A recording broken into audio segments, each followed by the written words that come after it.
Good evening and welcome to Poland Daily. I'm Nicholas Richardson and this is the news. Jaroslaw Kaczynski, who leads the ruling party in Poland, believes that the European Union is turning into a superstate and that Poland should oppose this. In his view, the Polish opposition is working hand in hand with Alexander Łukaszenko's regime in a hybrid attack on the Polish borders. He made these remarks in an extensive interview with the weekly Gazeta Polska. Law and Justice Chairman Jaroslaw Kaczynski referred to statements made by opposition politicians about the alleged Polexit.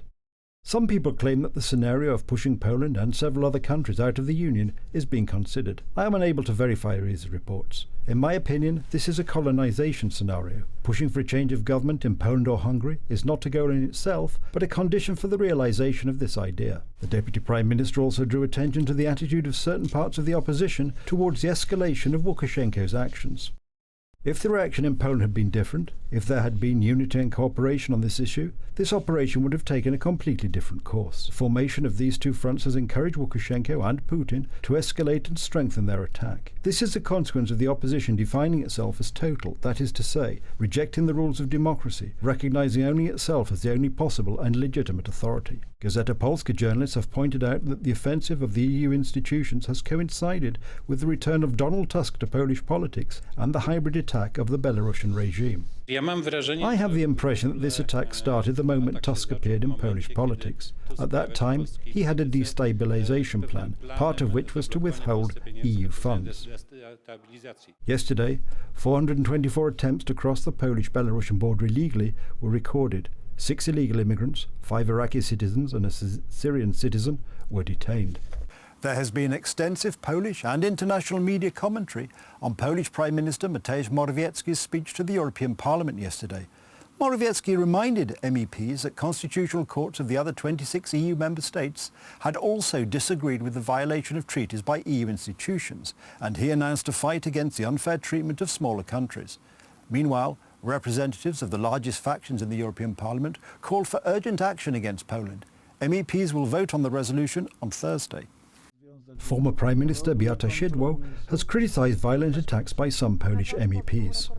Observing yesterday's show in the European Parliament, there is indeed such a tendency to hit the government in Poland and to bring about a change of power in Poland, precisely through Donald Tusk. Several times yesterday, politicians from his political group, the EPP, where PO is, attacked the Polish government and praised Tusk. Dr Przemysław Żurawski, Grajewski, believes that yesterday's debate was, despite appearances, more of a media spectacle than a political one, and the real decisions will be made in the European Council. This settlement will not take place in Parliament or in the Commission. It will be negotiated on an intergovernmental basis in the European Council, and everything indicates that Poland will come out victorious, because there will be no unanimity in favour of punishing Poland. The European Commission stands firmly by its position, but it receives a report, which unfortunately comes from Poland, according to Jakub Hakan, a publicist. The Polish opposition is supplying bullets to the European Commission. I believe that 3/4 of this dispute would not exist if it were not instigated by the Polish opposition. Observers believe that debates in the European Parliament might look unruly, but this is part of a political calculation. You do politics when the cameras are off, when you can really have a debate and talk. But what we saw in the European Parliament was shouting at each other to reach those who are already convinced of their position. We have had plenty of such resolutions on Poland ever since the country joined the EU. If we took all of them seriously, the Polish government would have gone out of business long ago. A vote on the resolution on Poland is scheduled for tomorrow. Polish MEPs such as Marek Belka, Sylwia Sporek, Robert Biedron and Władimir Cimoszewicz, among others, have already signed the document. Over 5,500 new coronavirus infections have been reported in the last 24 hours. There have been 76 deaths due to COVID-19. That's over 40% more than yesterday and over 110% more than a week ago. The health minister says the pandemic is exploding again, so it's time for drastic measures.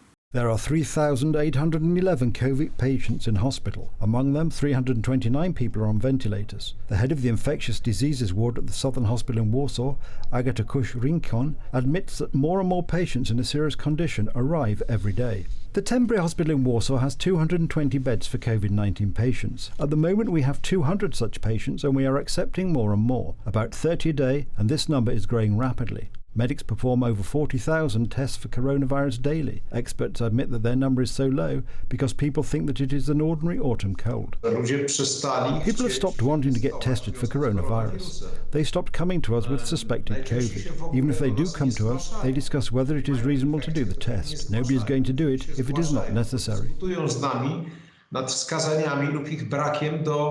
The Medical Council recommends that adults receive the third dose of the vaccine and suggests that all those who decide to do so have their COVID certificate extended by 1 year. Doctors argue that immunity after COVID-19 and receiving the vaccine wanes over time, which is why a booster dose is so important. The number of people being vaccinated is not increasing. In fact, the decision to have a third dose is because we have too many vaccines for the number of people who want them. So it is better to strengthen protection for those who want it than to give it away or throw it away.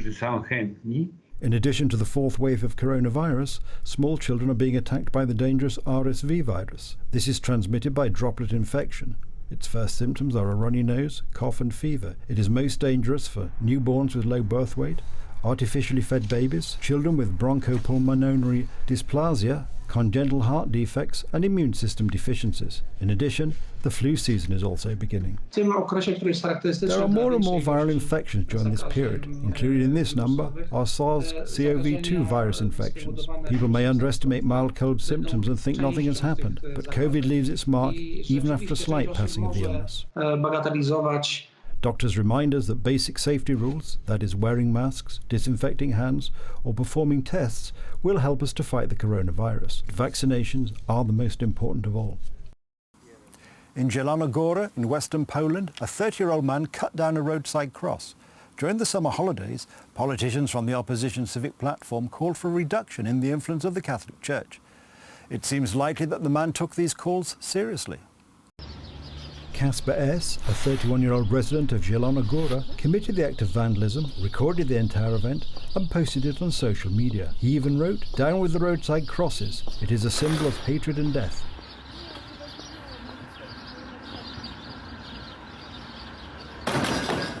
The perpetrator himself admitted that he was inspired by the words of a member of the civic platform.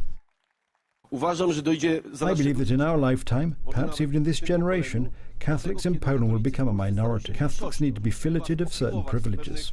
I don't think that the MPs, who are extremely critical of the Church, would consider the social consequences. They are more concerned with the political effect, i.e. fighting the Catholic Church that is considered to be in alliance with the ruling Law and Justice Party. In his social media posts, the man describes himself as an atheist who hates religious symbols. One does not have to be a believer to have respect for the Catholic faith. Our answer is simple: never respond to evil with evil.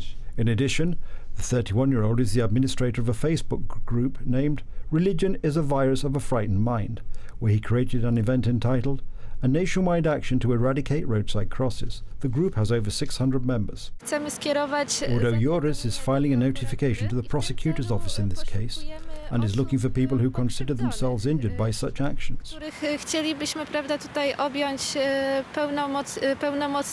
A spokesman for the Lubuskia police said that the perpetrator had been arrested. He admitted that he acted with premeditation and police secured the equipment he used. The proceedings in this case are being conducted under Article 196 of the Penal Code, which deals with the responsibility for insulting religious feelings. The perpetrator of this offence faces up to 2 years in prison.